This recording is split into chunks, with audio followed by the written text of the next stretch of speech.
நிறைய பேருக்கு இங்கே பிஸ்னஸ் பண்ணுற ஐடியாஸ் இருக்கு.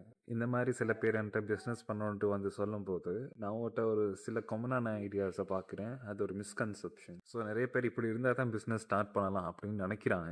சில பேர் அந்த மெத்தட் தான் ஃபாலோவும் பண்ணுறாங்க. நீங்கள் இந்த மெத்தட்ஸை ஃபாலோ பண்ண நேரம் இதில் என்ன பிரச்சனை இருக்குது, இதை நாம் எப்படி இன்னொரு மெத்தட் மூலமாக அப்ரோச் பண்ணி இதை இன்னும் பெட்டரான வேயை நான் மாற்றலாம் அப்படின்றத நான் இதில் பார்க்க போகிறோம். உங்களோட ஐடியாஸில் இந்த மாதிரியான மைண்ட் செட்டில் இருந்தீங்கன்னு சொன்னால் கொஞ்சம் நீங்கள் ஒருக்கா உங்களை ரீசெக் பண்ணிக்கோங்க. நிறைய பேர் நினச்சிட்டு இருக்கிறாங்க அவங்களுக்கு பிஸ்னஸ் ஸ்டார்ட் பண்ணணுன்னா கேஷ் மட்டும் இருந்தால் போதும், அந்த கேஷை ஒரு இடத்துல இன்வெஸ்ட் பண்ணி யாராவது வச்சு அந்த பிஸ்னஸை ரன் பண்ணிடலாம், ஸோ நான் இங்கேருந்து அந்த பிஸ்னஸை நான் மெயின்டைன் பண்ணலாம் அப்படின்னு நினைக்கிறேன். ஸோ இந்த மாதிரி திங்கிங் அதிகமான யார்கிட்ட இருக்குன்னு சொன்னால் அப்ராட்ல ஒர்க் பண்ணுற ஆளுக்கு இல்லாட்டி ஃபாரினில் ஒரு வேறு ஒர்க்கில் இருந்துக்கிட்டு அவங்க பார்ட் டைமாக வந்து அவங்க சேர்த்த மணியை வச்சு வேற ஒரு பிஸ்னஸ் ஸ்டார்ட் பண்ணும் அப்படின்னு நினைக்கிற ஆட்கள்கிட்ட அதிகமாக இருக்கிறதா நான் பார்க்குறேன். என் ஃப்ரெண்ட் ஒருத்தர் ரீசெண்ட் டைமில் வந்து இதே மாதிரி ஒரு அப்ரோச் தான் அவர் சொன்னார். நான் மணி கலெக்ட் பண்ணி இருக்கிறேன், பிஸ்னஸ் அவனை ஸ்டார்ட் பண்ணணும் அப்படின்னு சொல்லிட்டு. ஸோ நான் கேட்டேன் என்ன பிஸ்னஸ் அப்படின்னு சொல்லி. அவர் சொன்னார், இல்லை ஃபர்ஸ்ட்டுக்கு மணியெல்லாம் கலெக்ட் பண்ணும், அதுக்கப்புறம் என்ன பிஸ்னஸ்னு பார்ப்போம் அப்படின்னு சொல்லி சொன்னார். பிகாஸ் அவருக்கு இந்த பிஸ்னஸ் தான் ஸ்டார்ட் பண்ணணும், இதில் தான் ஒர்க் பண்ணணுன்ற அந்த ஐடியாலாம் இல்லை. யாராவது பிஸ்னஸ் பண்ணணும், அவருக்கு அந்த காசு இருக்குது, அந்த காசு எதில் அது போட்டு அது மூலமாக அவருக்கு ஒரு ப்ராஃபிட் எடுக்கணும்னு சொல்லி மைண்ட் செட் இருக்கிறாரு. இது ஒரு டோட்டலி ராங்கான அப்ரோச். நான் ஏன் அதை ராங்னு சொல்கிறேன்னு சொன்னால், இந்த மணியை பொறுத்தவரையில் நம்ம புரிஞ்சுக்கணும், money importance in start a business, okay, but this is not the only thing that need to start a business. அதை தாண்டி நிறைய விஷயங்கள் பிஸ்னஸுக்கு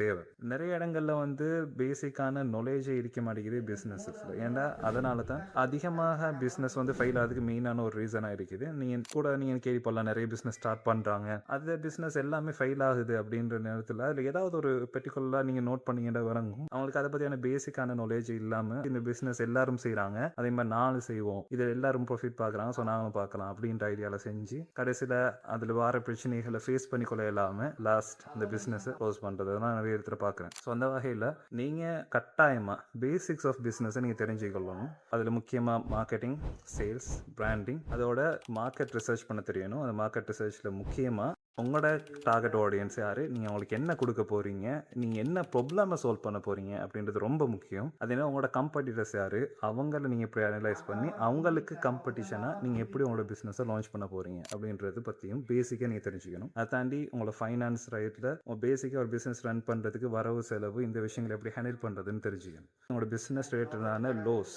என்ன நாட்டில் சொல்கிறாங்க, அந்த லோ எப்படி இருக்குது, அந்த லோக்கு எகெயின்ஸ்டாக இல்லாமல் அந்த லோவோட சேர்ந்து உங்களோட பிஸ்னஸை எப்படி கொண்டு போகிறது அந்த விஷயத்தை பற்றியும் நீ தெரிஞ்சுக்கணும். இவ்வளோ விஷயத்தை நான் போய் கோர்ஸ் ஒன்று எடுத்தால் செய்ய போகிறேன் அப்படின்னு கேட்டிங்கன்னா அது தேவையில்லை. நிறைய விஷயங்கள் ஃப்ரீயாகவே இப்போ அவைலபிள் ஆகிக்குது. You can search in Google, in யூடியூப்பில் நீங்கள் வந்து பேசிக்ஸ் ஆஃப் பிஸ்னஸ் அப்படின்னு நீங்கள் தேடினாலே உங்களுக்கு இதெல்லாம் ஃபைண்ட் அவுட் பண்ணலாம். இன் தமிழில் கூட நிறைய வீடியோஸ் அவைலபிள் ஆகிக்குது, so you can find it. இப்போ பிஸ்னஸ் ஒன்று ஸ்டார்ட் பண்ணணும்னா காசு இருந்தால் மட்டுமே போதும் அப்படின்னு சொல்லிட்டு எத்தனை பேர் நினைக்கிறாங்களோ, அதே மாதிரி ஒரு செட் ஆஃப் பீப்புள் நினைக்கிறாங்க கேஷ் இல்லைன்னா பிஸ்னஸ் ஸ்டார்ட் பண்ணவே இயலாது அப்படின்னு நினைக்கிறாங்க. ஸோ இது 100% ட்ரூவானு கேட்டால் இல்லை. நீ ஒரு பிஸ்னஸு காசு தேவையானு கேட்டால் எஸ், கேஷ் தேவை, பட் நீங்கள் நினைக்கிற அளவுக்கு பெரிய ஒரு அமௌண்ட் வந்து ஸ்டார்ட் பண்ணுறதுக்கு தேவையில்லை. ஸோ நீங்கள் அதுக்கு முன்னுக்கு நீங்கள் செய்ய வேண்டிய ஒரு வேலைக்கு அதுதான் ஆக்சுவலாக உங்களோட ப்ராடக்ட் வந்து மார்க்கெட்டில் உங்களுக்கான ஒரு இடத்த பிடிக்குமா, அது சஸ்டைனபிளா, ஸ்கேலபிளா, அதே நேரம் அதில் இருந்து ஒரு ப்ராஃபிட்டபிளான பிஸ்னஸாக ரன் பண்ண இயலுமா அப்படின்றத நீங்கள் ஃபைன் பண்ணுறது. அதுக்கு நீங்கள் ஒரு பெரிய பிஸ்னஸாக ஸ்டார்ட் பண்ணணும் அப்படின்ட்டு இல்லை. நீங்கள் வந்து ஒரு இனிஷியலாக ஒரு சின்ன எக்ஸ்பெரிமெண்ட் மாதிரி அதை செஞ்சு பார்க்கலாம். அந்த எக்ஸ்பெரிமெண்ட்டுக்கு நீங்கள் யூஸ் பண்ணுற மெத்தட்ஸ் மேபி ஒரு சின்ன இடத்துல இருந்து உங்களுக்கான ப்ராடக்ட்டை நீங்கள் தயாரித்து அதை இருந்த இடத்துல இருந்து ஆன்லைன் மூலமாக நீங்கள் அதுக்கான சேல்ஸை நீங்கள் பண்ணலாம், மார்க்கெட்டிங் செஞ்சு பார்க்கலாம். ஸோ அது மூலமாக கிடைக்கிற டேட்டாஸை வச்சு உங்களுக்கு டிசைட் பண்ணிக்கொள்ளலாம் இது சஸ்டைனபிளா இல்லையா அப்படின்ட்டு. இது மார்க்கெட்டில் எவ்வளோக்கு ஒர்க் ஆகும் அப்படின்றத நீங்கள் ஐடென்டிஃபை பண்ணதுக்கு பிறகு இந்த பிஸ்னஸ் ஐடியாவை இன்னொருத்தருக்கு பிச் பண்ணலாம். So there's going to be your partner. அவங்க வந்து ஈவன் உங்களோட பார்ட்னர் ஆகிக்கலாம், அப்படி இல்லைன்னு சொன்னால் இன்வெஸ்டர் ஆகிருக்கலாம். இன்வெஸ்டர்னு சொன்னால் செப்பரேட்டாக பிஸ்னஸுக்கு இன்வெஸ்ட் பண்ணுறதுக்கு இருப்பாங்க. மோஸ்ட் ஆஃப் த டைம் ஆளுக்கு பிஸ்னஸ் ஸ்டார்ட் பண்ணுறதே ஒரு கடன் எடுத்து ஸ்டார்ட் பண்ணணும்னு நினைக்கிறாங்க. அப்படி இல்லைன்னு சொன்னால் அவங்க சேர்த்து வச்சு ஒரு பெரிய அமௌண்ட்டை எடுத்ததுக்கு பிறகு தான் பிஸ்னஸே ஸ்டார்ட் பண்ணலாம் அப்படின்னு சொல்லி அவங்க நினைக்கிறாங்க. ஸோ இது ரெண்டு மட்டுமே ஆப்ஷன்ஸ் இல்லை. இப்போ பேங்க்ல போய் கடன் எடுக்கணும் எடுக்கணும் அப்படின்ட்டு சொல்லி நீ கடன் தான் எடுக்கணும்னு முடிவு பண்ணிட்டீங்கன்னா அது பேங்க்கை விட பெஸ்ட்டாக உங்களுக்கு ரொம்ப க்ளோஸ் ஆனவர் மூலமாக நீங்கள் கடன் எடுக்கிறீங்க. ஏன்னா நீங்கள் உங்களுக்கு வட்டிக்கும் கொடுக்க தேவையில்லை, ஜஸ்ட் கடன். இன்னொரு பெட்டர் ஆப்ஷன் நீங்கள் இன்வெஸ்டரை கெதர் பண்ணுறது. ஓகே, ஸோ இன்வெஸ்டரை கெதர் பண்ணுன்றதுக்காக இந்த மெத்தட்ஸ் சொன்னேன். இன்வெஸ்டர் போயிட்டு நீங்கள் வந்து நான் அப்படி ஒரு பிஸ்னஸ் செய்ய போகிறேன், இந்த மாதிரி தான் பிளான் இருக்குது, நீங்கள் எனக்கு காசு ஏற்றாங்க அப்படின்னு சொன்னால் தரமாட்டாங்க. They have to trust you, right? So நீ have to build a trust. அப்போ நீங்கள் ட்ரஸ்ட்டை எப்படி பில்ட் பண்ணுவீங்கன்னு சொன்னால் உங்களுக்கு ஒரு ப்ரொஃபிட்டபிளான பிஸ்னஸ் ஸ்கேல் பண்ணலாம், இது ஒரு ப்ரொஃபிட்டபிளான மார்க்கெட் தான், இது ப்ரொஃபிட்டபிளான பிஸ்னஸ் தான் அப்படின்னு நீங்கள் ப்ரூஃபோட நிரூபிக்கணும். அந்த ப்ரூஃப் தான் நீங்கள் செஞ்ச அந்த எக்ஸ்பெரிமெண்ட், அந்த எக்ஸ்பெரிமெண்ட்டை ரிசல்ட். இதை நீங்கள் ஊரில் வந்து உண்மையாகவே பிஸ்னஸ் பண்ணக்கூடிய நிறைய பேர் இருப்பாங்க, அவங்கள்ட்ட நீங்கள் இதை பற்றி சரியாக எக்ஸ்பிளைன் பண்ணி அதை புரிய வச்சிங்கன்னா, எப்பயுமே ஒரு பிஸ்னஸ் ஸ்டார்ட் பண்ணுற நேரத்தில் சில பேர் ப்ராஃபிட் மைண்டடாக இருப்பாங்க, சில பேர் வந்து பிஸ்னஸ் செஞ்சு டெவலப் பண்ணி அது மூலமாக ப்ராஃபிட் எடுக்கணும்னு நினைப்பாங்க. ஸோ நீங்கள் அந்த ஆட்களை சரியாக ஃபைன் பண்ணணும். Definitely they will fund you. அப்படியும் இல்லை டிரெக்டாக அந்த மாதிரி ஆட்களை உங்களுக்கு ஃபைன் பண்ண இல்லாது அப்படின்னு சொன்னால் ஸ்டார்ட் பண்ணலாம் வித் ஃபேமிலி மெம்பர்ஸ். ஓகே, அவங்கள நீங்களோட பார்ட்னர்ஸாக மாற்றிக்கொள்ளலாம். அவங்களுக்கு அந்த ஒரு ஷேர் கொடுக்கறது மூலமாக அவங்களோட பிஸ்னஸும் டெவலப் ஆகும், அவங்களோட பிஸ்னஸும் டெவலப் ஆகும். ஃபர்ஸ்ட்டுக்கு இனிஷியலாக சின்ன லெவலில் ஸ்டார்ட் பண்ணுங்க. You have to find is it working.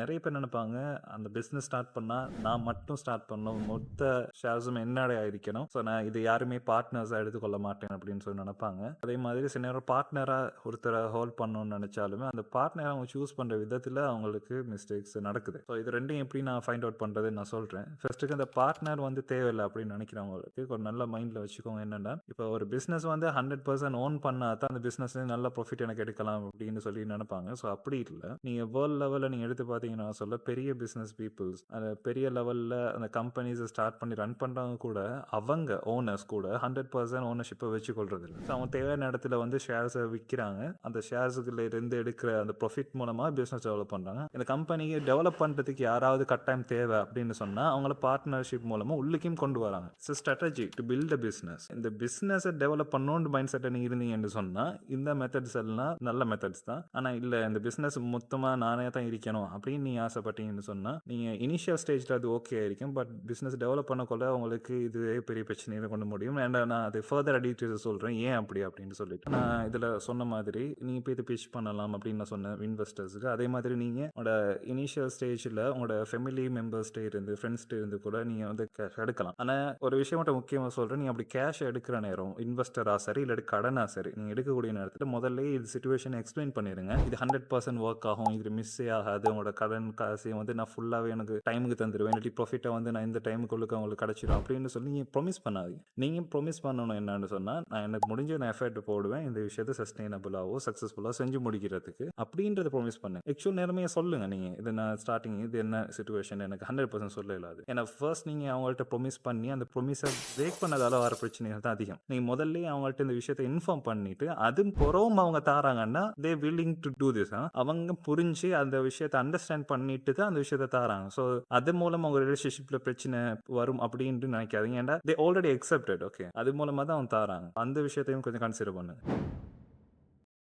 நிறைய பேர் வந்து நான் பார்க்குற இடத்துல நான் ஒரு பிஸ்னஸ் ஸ்டார்ட் பண்ண போகிறேன், தனியாக இல்லை இன்னொருத்தர் சேர்த்து பார்ட்னர்ஷிப்பாக செய்ய போகிறேன் அப்படின்னு சொல்கிறாங்க. பட் அவங்க யாரை பார்ட்னராக சூஸ் பண்ணுறாங்கன்ற இடத்துல ஒரு பிரச்சனை இருக்குது. அவங்க சூஸ் பண்ணுறது வந்து ஒரு ஃப்ரெண்டாக இருக்கிறாங்க, ஒரு ரிலேட்டிவாக இருக்கிறாங்க, தெரிஞ்சவங்க அப்படின்னு சொல்லிட்டு அவங்க பார்ட்னர் எடுத்துக்கொள்கிறாங்க. அவங்க நான் எல்லாம் சேர்ந்து நான் பிஸ்னஸ் செய்ய போகிறோன்றாங்க. யூ ஆர் த ஃபவுண்டர் அப்படின்ற நேரத்தில் உங்களுக்கு இருக்கிற அளவுக்கான பிஸ்னஸ் மேலே இன்ட்ரெஸ்ட்டும் பிஸ்னஸ் டெவலப் பண்ணணும் அப்படின்ற மைண்ட் செட்டும் அவங்களுக்கு இருக்குதான்றது நீங்கள் கட்டாயமாக நீங்கள் தெரிஞ்சுக்கொள்ளணும். என்று சொன்னால் என்கிட்ட கேட்டால் best friends, relatives, closed people தான் எனக்கும் பெஸ்ட் ஆப்ஷன். ஏன்னா ஆல்ரெடி நீ அவளை பற்றி தெரியும், அவங்களோட பிஹேவியர்ஸ் தெரியும். ஸோ அவங்களோட ஈஸியாக அவங்களுக்கு கம்யூனிகேட் பண்ணி ஒரு விஷயத்தை செஞ்சு கொள்ளலாம். ஆனால் அதில் பெரிய பிரச்சனை இருக்குன்னு சொன்னால் நீங்கள் ஒரு எக்ஸாம்பிள் நீங்கள் நினச்சி பாருங்க, ஒரு பிஸ்னஸ் ஆரம்பிக்க நேரம் அவங்க மைண்ட் செட்டில் வந்து ஒரு விஷயம் இருக்கும், நான் அந்த பிஸ்னஸ் இங்கே கொண்டு வரணும், அடுத்த ஸ்ட்ராட்டஜிகளை இந்த விஷயங்களை மேக் பண்ணணும் அப்படின்னு சொல்லிட்டு யாருக்கு நீங்கள் அந்த விஷயத்தை கொடுக்குறீங்க, இந்த பிஸ்னஸ் ஒரு ஃப்ரெண்டுட்டு மச்சான் நீ இதை பாடுறா, இதை நீ செய்டா அப்படின்னு நீங்கள் கொடுக்குறீங்கன்னா அவன் அவங்களோட ஃப்ரெண்ட்ஷிப்புக்காக வேண்டி நீங்கள் க்ளோஸ் அப்படின்றதுக்காக வேண்டி அவங்க வந்து செய்வான். எப்படி செய்வான்னு சொன்னால் நீங்கள் யோசிச்சு செய்கிற மாதிரி செய்ய மாட்டான். அவன் செய்கிறது எப்படி இருக்குன்னு சொன்னால் சொல்லிட்டானே செய்வோம் அப்படின்றதுக்காக ரிலேட்டிவ்ன்றதால ஓகே சொல்லி ஹெல்ப் மாதிரி நாங்கள் செய்வோம், வந்தால் வரட்டும்,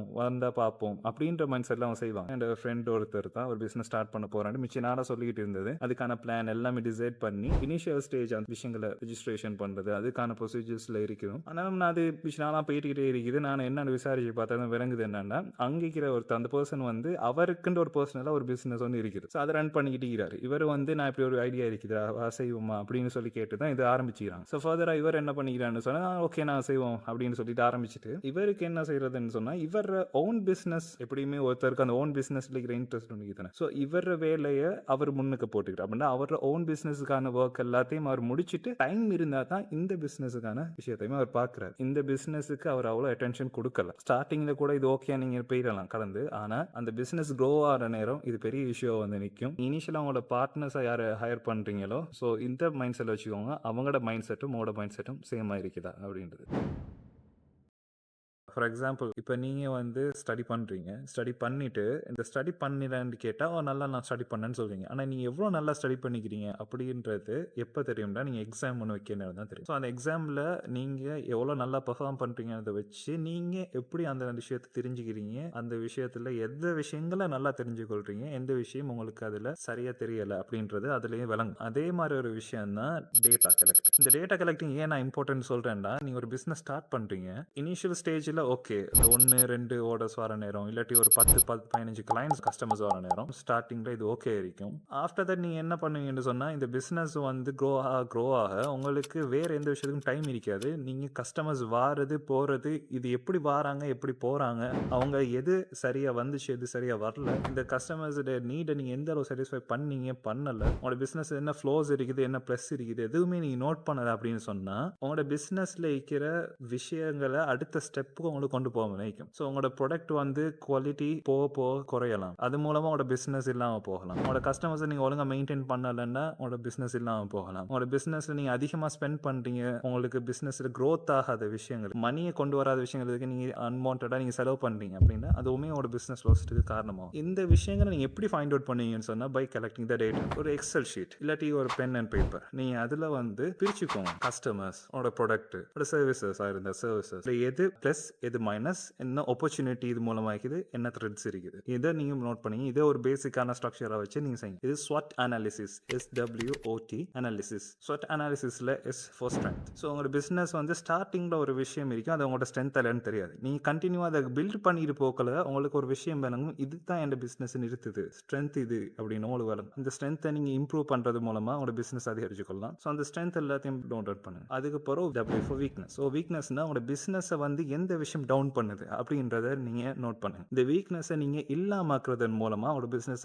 சஸ்டைனபிளா கொண்டு போகலாம். அடுத்தது ஆப்பர்ச்சுனிட்டிஸ். இந்த ஆப்பர்ச்சுனிட்டிஸ் வந்து எந்த வாய்ப்பு இருக்குது உங்களோட பிசினஸ் இன்னும் மேலோக்கி கொண்டு போறதுக்கு, இன்னும் பெட்டர் ஆக்கிறதுக்கு என்ன ஆப்பர்ச்சுனிட்டிஸ் இருக்குது அப்படின்றத பாருங்க. இந்த ஆப்பர்ச்சுனிட்டிஸ் நீங்க யூஸ் பண்றது மூலமா இந்த பிசினஸ் நீங்க டெவலப் பண்ணலாம். இந்த த்ரெட்ஸ்ன்னு சொன்னா இப்போதைக்கான பிரச்சனை இல்லை, ஆனா இது கண்டினியூவா பண்ணா இது இல்லாட்டி இது மூலமா ஃபியூச்சர்ல ஒரு பிரச்சனை வரலாம் அப்படின்ற விஷயத்தை நோட் பண்ணிக்கோங்க. த்ரெட்ஸை வந்து நீங்க மானிட்டர் பண்றது மூலமா இது வாரத்துக்கு முன்னுக்கே நீங்க அதுக்கு ரெடியாக இருக்கலாம். எப்பயுமே ஒரு டேட்டா கலெக்டிங் மைண்ட் செட்டோட டேட்டாவை கலெக்ட் பண்ணுங்க. அந்த டேட்டாவை யூஸ் பண்ணி அந்த டேட்டால இருந்து இன்ஃபர்மேஷன் எடுங்க. அந்த இன்ஃபர்மேஷனை உங்களோட ஸ்ட்ராட்டஜிலையும் பிளான்லையும் யூஸ் பண்ணி உங்களோட பிசினஸ் டெவலப் பண்ணுங்க. இதை இனிஷியல் ஸ்டேஜ்ல இருந்து செஞ்சுட்டு வர நேரத்தில் அவங்களுக்கு பெரிய பொட்டன்ஷியல் இருக்குது. இது நிறைய பேர் செய்யறது இல்லை. ரீசன் என்னன்னு சொன்னா இதுக்கெல்லாம் டைம் ஸ்பெண்ட் பண்ணணுமா அப்படின்ட்டு இனிஷியல் ஸ்டேஜ்ல அது தேவையில்லாத மாதிரி தான் நிற்கும். ஆனா போக போக அது எவ்வளவு பெரிய இம்பார்ட்டன்டான தேவை அப்படின்னு சொல்லி அதை யூஸ் பண்ணி பயன்பெற்றவங்களுக்கு தான் தெரியும். Data is more important.